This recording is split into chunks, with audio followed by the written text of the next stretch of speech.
Mobile हा संबंधित चोरांकडून विकत घ्यायचा आणि तो परस्पर विक्री करायचा।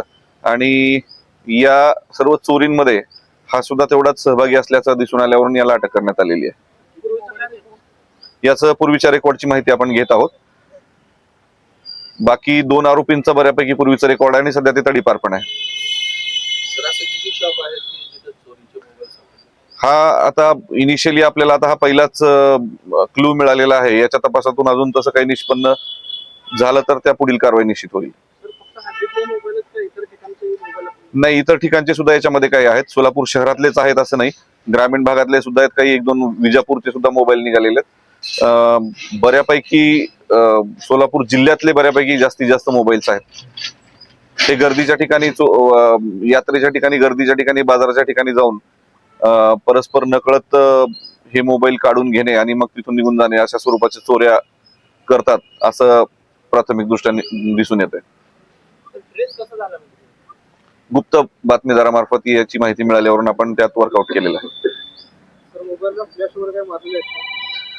काही मोबाईलच्या म्हणजे चौकशी अंती असं कळतं की काही मोबाईलच्या सॉफ्टवेअरचा फ्लॅश त्यांनी केलेला आहे। आता अजून त्याचा टेक्निकल तपास होणं बाकी आहे। त्याच्यानंतरच आपल्याला एक्झॅक्ट सांगता येईल किती मोबाईलचा सॉफ्टवेअर त्यांनी बदलला आणि किती मोबाईलचा अजून नाही बदलला। सध्या आरोपी 1 अटक आहे, अजून 2 फरार आहेत।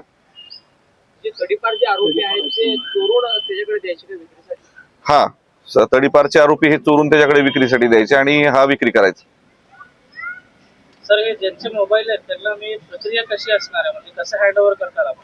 आता त्याच्या IMEI वरून आपण काही मोबाईलच्या बाबतीत आपल्याकडे गुन्हे दाखल आहेत, काही मोबाईलच्या बाबतीत आपण आता आज रिसेंटली गुन्हे दाखल केलेले आहेत। त्याच्या IMEIच्या आधारे आपण त्याच्या मालकांचा शोध घेऊन त्यांच्यापर्यंत पोहोचून मग त्यांना ते हँडओव्हर करण्यात येतील।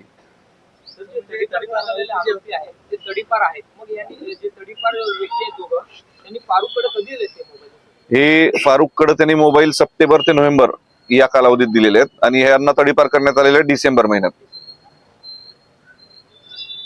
111 मोबाईल तब्बल आपल्या पथकाला हस्तगत केलेले आहेत। पथकाला काय रिवॉर्ड वगैरे आहे? निश्चित या पथकाला रिवॉर्ड देण्यासंदर्भात मी माननीय पोलीस आयुक्त सोलापूर शहर यांना आजच तसा अहवाल त्यांच्याकडे सादर करत आहे।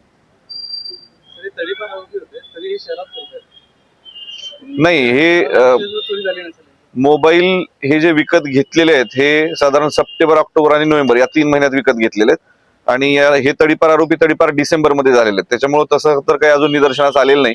जर तसं निदर्शनास आलं की ह्याच्यामधला कुठला मोबाईल नंतर या लोकांनी यांच्याकडे दिलेला आहे आणि इथं त्यांचं लोकेशन असेल तर निश्चित त्याच्यामध्ये मुंबई पोलीस कायदा कलम 142 नुसार वेगळा गुन्हा पण दाखल करण्यात येईल। शिवाय जी मोबाईलची अमाऊंट असते सर, ही अमाऊंट 13 लाख रुपये आहे आणि जेव्हा मोबाईल चोरीला जातो तर अमाऊंट जवळपास 5 ते 10 हजारामध्ये नोंदवली जाते।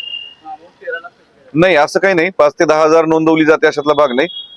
मोबाईल धारक जी रक्कम सांगेल त्यानुसार आपण गुन्हा दाखल करतो आणि अदरवाईज आपण ऍव्हरेज 10,000 रुपये म्हणजे ज्याच्यामध्ये अजून गुन्हा पण दाखल नाही किंवा ज्याच्या मालकाचा आपण अजून ऍड्रेस कन्फर्म नाही किंवा मालक अजून निष्पन्न केलेले नाहीत अशा गुन्ह्यात आपण ऍव्हरेज 10,000 रुपये असे पकडतो। बऱ्याच ठिकाणी जुने जे मोबाईल ते मोठ्या प्रमाणात खरेदी विक्री केले जातात, पोलिसांच्या दृष्टीनं हे किती घातक आहे, काय आव्हान करणार? नाही, जुने मोबाईल खरेदी विक्री करणं हे काही चूक नाही। जुने मोबाईल विक्री करत असणाऱ्या व्यक्तीकडे त्याची पावती आहे किंवा नाही याची खबरदारी त्या संबंधित दुकानदारांनी घेणं आणि तो मोबाईल चोरीचा नाही याची खात्री त्यांनी करणं आवश्यक आहे। अदरवाईज हा जुना मोबाईल तो घेऊ शकतो आणि परस्पर विकू पण शकतो, तर त्यात काही लिमिटेशन नाहीये।